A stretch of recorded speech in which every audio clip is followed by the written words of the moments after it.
9 years of marriage is supposed to mean something. It's supposed to mean commitment, trust, and the kind of bond that weathers storms. At least, that's what I believed. For almost a decade, I thought I had built a life with a woman who truly loved me. We weren't perfect, but who is? We had our routines, our inside jokes, our quiet evenings watching movies together. I thought those moments were real. But 2 years ago, I found out just how wrong I was. The signs started small. The kind of things you brush off at first because you don't want to sound paranoid. She started working late.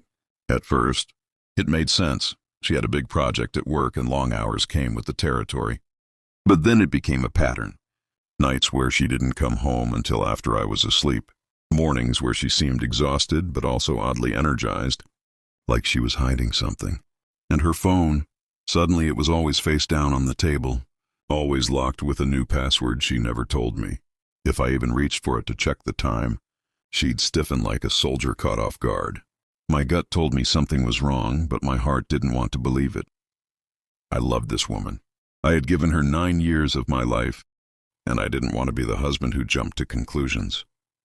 But love doesn't erase suspicion, and suspicion eats at you until you're sick. That's when I decided to do something I never thought I'd do. I hired a private investigator. Waiting for the results was hell.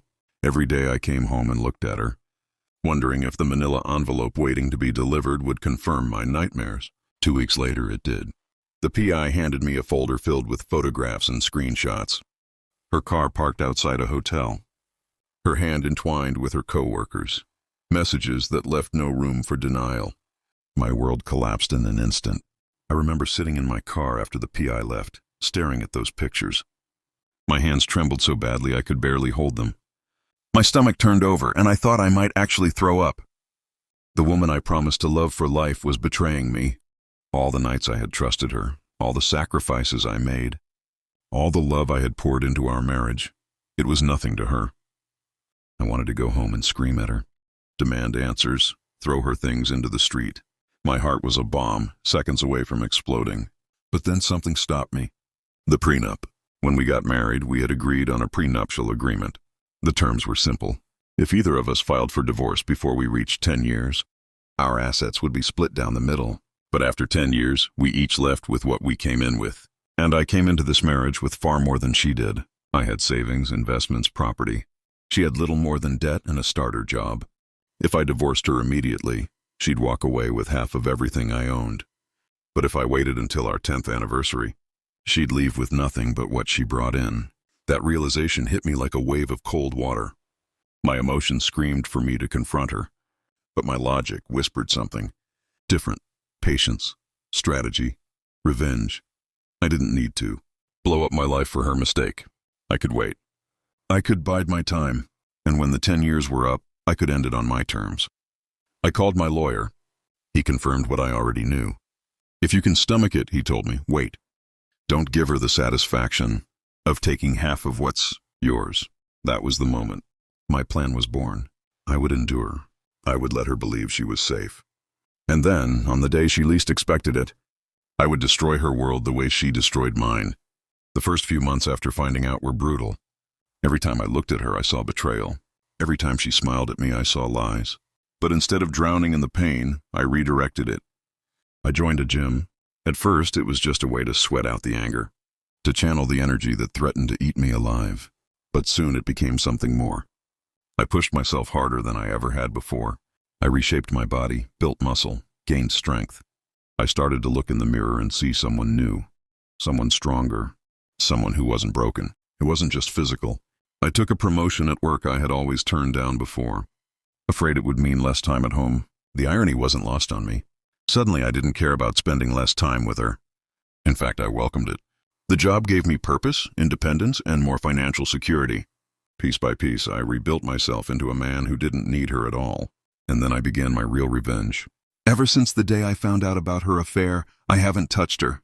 Not once, no intimacy, no affection, nothing. At first it was agonizing. Every instinct in me wanted to reclaim what was mine, to feel close to her, to pretend it wasn't happening. But the thought of her with another man made me sick. The idea of touching her after she had given herself to someone else was revolting. So I closed that door, permanently. At first she didn't notice. She was too busy with her affair to care. But as I rebuilt myself, my body, my career, my confidence, she started to notice. Suddenly, the man she had betrayed was looking better than ever. She started brushing her hand across my chest when she walked by, slipping into bed late at night and pressing herself against me. She started laughing at my jokes again, complimenting me, trying to rekindle what she thought was still there. But every time I shut her down, cold. I brushed her off, rolled away, or left the room. I called it my watch but don't touch rule. She could look at me all she wanted, but she would never have me again. It drove her crazy, and honestly, I loved it. As the months turned into a year, her behavior shifted. She became more attentive, more romantic, more desperate to win me back. She cooked dinners she hadn't made in years. She called me at work just to check in, though I never answered. She asked about my day, complimented my progress at the gym, even suggested vacations for us to reconnect. It was pathetic. And the more she tried, the more I enjoyed rejecting her. The audacity reached its peak when, a few weeks ago, she suggested couples therapy. She sat across from me at dinner, eyes wide and hopeful, and said, "It feels like we've grown distant. Maybe therapy could help us reconnect. I miss us." I nearly laughed in her face. Therapy? With a woman who had been sneaking around behind my back for months? A woman who had already destroyed the connection we had. The hypocrisy was astounding. I nodded, pretended to think about it, and then went back to my food. She thought I was considering it. She thought there was still hope. But there isn't. Because what she doesn't know is that the clock is ticking. 2 months from now, on our 10th wedding anniversary, she'll expect flowers, maybe a romantic dinner, maybe even a renewal of vows. Instead, she'll get divorce papers. On the day she thinks marks a decade of love, she'll realize it was all a lie. She'll realize I knew about her affair all along. She'll realize I stayed not out of love, but out of strategy. And she'll realize she's walking away with nothing. I've already planned it. The papers are ready. The lawyer is waiting. On our anniversary morning, I'll hand her the envelope. I can already picture her face, the confusion as she opens it, the dawning horror as she reads, the desperate protest that will follow. She'll cry, she'll beg, she'll say she's changed, and I'll sit there, calm, collected, watching her world fall apart. And when she asks why, because she will, I'll tell her the truth. I'll tell her I knew about the affair. I'll tell her I stayed only to protect myself. I'll tell her I haven't touched her in 2 years, because the thought of her disgusts me. And then I'll walk away. No kids to tie us together, no assets for her to claim, no second chances. Just a hollow woman realizing she lost the best thing she ever had, and that it was her own fault. Revenge, they say, is a dish best served cold. Mine has been frozen solid for 2 years. And on that day, it will taste sweeter than anything I've ever known. If you've ever wanted to see karma play out perfectly, this is it. She made her choices. She broke our vows. And now she'll pay the price. Because in the end, betrayal doesn't get forgiven. It gets remembered. And when the moment is right, it gets avenged.